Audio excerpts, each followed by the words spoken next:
दोस्तों, किसी ने सच ही कहा है कि सच लिखूं तो क्या लिखूं, सच बचा कुछ भी नहीं। कत्ल हुई है इंसानियत, हैवानियत की सज़ा कुछ भी नहीं। हाय दोस्तों, मैं राजेश यादव एक छोटी सी कहानी के साथ। ये कहानी हमें बताएगी कि अगर इंसाफ भी देर से मिलता है तो वो इंसाफ किसी काम का नहीं होता। ये कहानी है एक किसान की जिसका नाम रामप्रीत था। रामप्रीत के घर में उसकी पत्नी और एक बेटे के साथ उसकी बहन थी जिसका नाम लक्ष्मी था।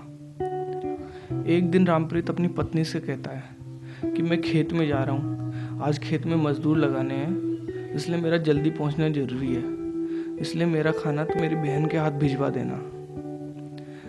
दोपहर के समय रामप्रीत की बहन उसके लिए खाना लेकर जैसे ही घर से निकलती है तो रास्ते में गांव के ठाकुर का लड़का राघवेंद्र अपने कुछ दोस्तों के साथ उसका अपहरण कर लेता है और उसे अपनी हवेली पर ले जाता है।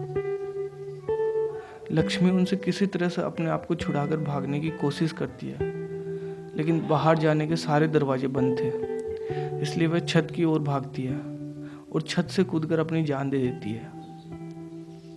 वहीं पास से एक आदमी गुजर रहा था। उसने ये सब देखा और दौड़ता हुआ रामप्रीत के पास पहुंचा और उसको सारा वाक्य बताया। रामप्रीत दौड़ता हुआ वहां जाता है, पर तब तक तो लक्ष्मी मर चुकी थी। तब तक आसपास के लोगों ने पुलिस को भी सूचित कर दिया था।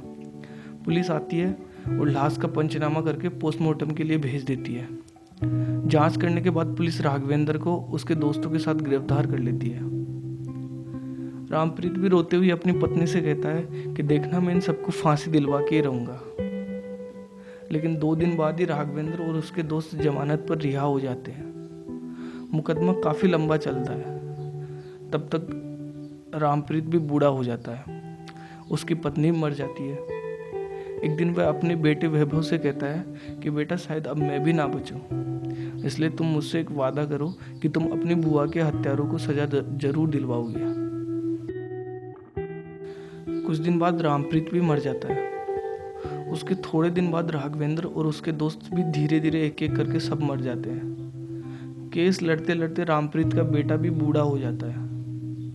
फिर एक दिन फैसला आता है और राघवेंद्र और उसके सारे दोस्त दोषी साबित होते हैं। लेकिन ये फैसला देखने के लिए ना तो रामप्रीत जिंदा था और ना ही उन दोषियों में से कोई जिंदा था जिन्हें फांसी की सजा मिली थी।